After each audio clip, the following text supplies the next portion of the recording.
any position of responsibility, my manager just doesn't seem to have that trust in me. I'm not growing in this organization. What should I do?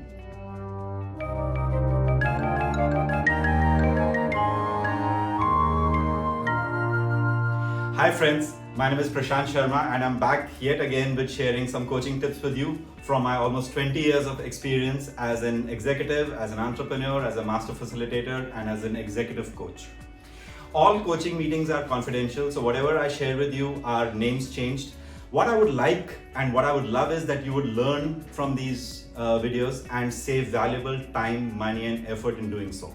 As always, my focus is to give you visibility, recognition and growth. Today's episode is on how to achieve growth at work. Sujata came to me and slammed her bag down on the table and said, "What's happening? Life is not going anywhere." So I said, "What happened, Sujata?"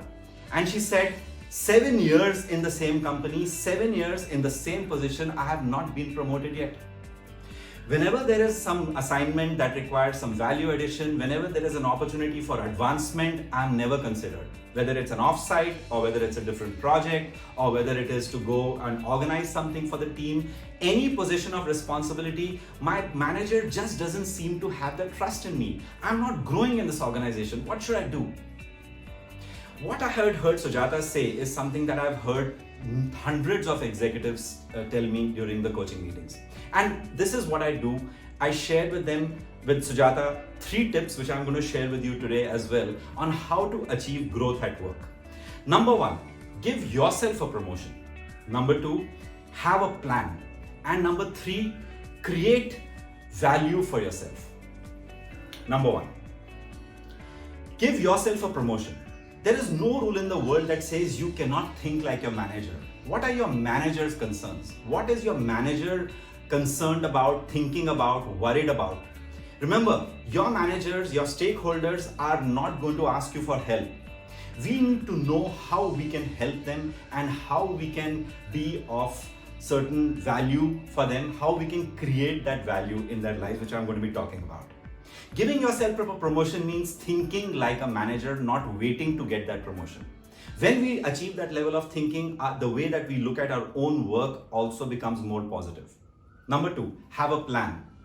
Whether it is doing a SWOT on yourself or whether it is doing some assessment on yourself, whether it is achieving these, setting action steps that we do in this particular coaching and following them, whatever it is, we need to have a plan. All my coachings are action oriented and the commitment comes from you, the coachee. And together we achieve the goals. Number 3, create value and communicate value. How are you adding to the progress of your team, of your project, of your leader, and of your company? What is your space? What is your place in that organization? Are you just another professional out of the thousands who are working in the company? There could be only 2 of you or there could be 1,000. It doesn't matter. Are you just another manager or are you the manager who is the go-to person? Friends, this is very important, a theme that I've spoken about again and again. We need to create that value. Sujata heard me out and she went back and looked, together we set action steps and action goals for herself. One of those goals were of communicating value of her work to her manager. She was able to do that successfully at various levels during the year, and she came back and she did tell me that she did get that promotion that she was looking for. Friends, achieving growth is not difficult, but it's not going to happen without your effort. If you liked what you saw, click like, subscribe and share. Share these videos with your families and friends, everybody. Spread the knowledge. If you liked what you heard and if you want to know more, please schedule a call with me. I would love to hear from you and help you achieve that growth that you deserve. Thanks.